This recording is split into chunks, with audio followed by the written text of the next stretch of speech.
अस्सलाम वालेकुम ji. Legal inside with Mansoor Ahmed Kataria के साथ आपको वेलकम करते हैं। आपकी औकात क्या है? आप किस हैसियत में हमें इनकार कर रहे हैं?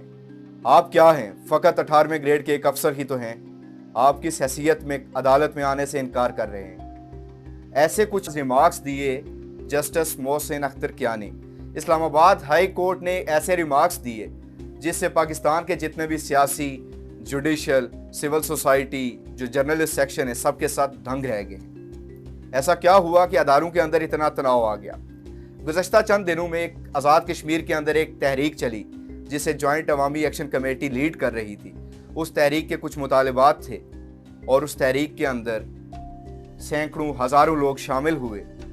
और ऐसा ही एक शायर इस्लामाबाद के अहमद फरहाद, जिसकी एक शोरा आफाक नज़म के इसे उठा लो बड़ी मशहूर नज़म है, उसे ही उठा लिया गया और वो इस्लामाबाद के प्रेमिसेस में से उठाया गया। अब सवाल ये उठा कि उठाया किसने है? जब ये बात इस्लामाबाद हाई कोर्ट के नॉलेज में आई तो जस्टिस मोहसिन अख्तर कियानी गुस्से से बिफर गए और उन्होंने तमाम मुतल्लिका अदारों को बुलाया, जिसमें पुलिस को भी बुलाया, और पुलिस के साथ हमारा एजेंसी जिसे ISI कहते हैं उस अदारे को भी कॉल किया गया। लेकिन ISI ने आगे से रिस्पॉन्ड नहीं किया, जिस पर मोहसिन अख्तर कियानी उबाली कैफियत में उन्हें यह कहने लगे कि आप फ़कत 18वें ग्रेड के अफसर ही तो हैं, आप आने से क्यों इनकार कर रहे हैं? जिस पर ब्रिगेडियर फलक नास, सेक्टर कमांडर इस्लामाबाद, कोर्ट में हाजिर हुए और उन्होंने कहा कि हमें मालूम नहीं कि अहमद फरहाद हैं कहाँ।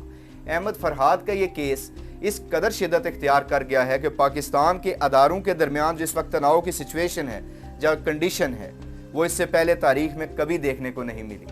इवन ये भी कह दिया गया है कि कोई भी अदारा वो चाहे कितना ही मुकद्दस ना हो, वो लॉ से ऊपर नहीं है।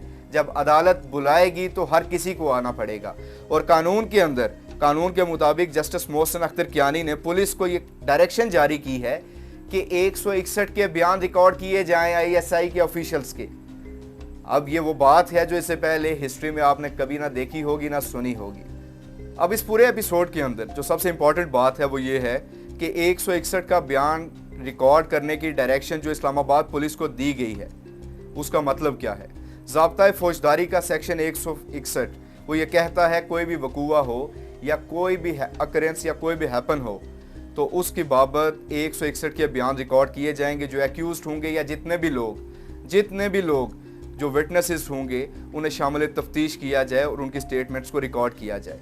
जब पुलिस को ये डायरेक्शन दे दी गई है तो इसका मतलब ये है कि इस्लामाबाद हाई कोर्ट ने ये डायरेक्शन जारी की है कि हसास अदारों को शामिल तफ्तीश किया जाए।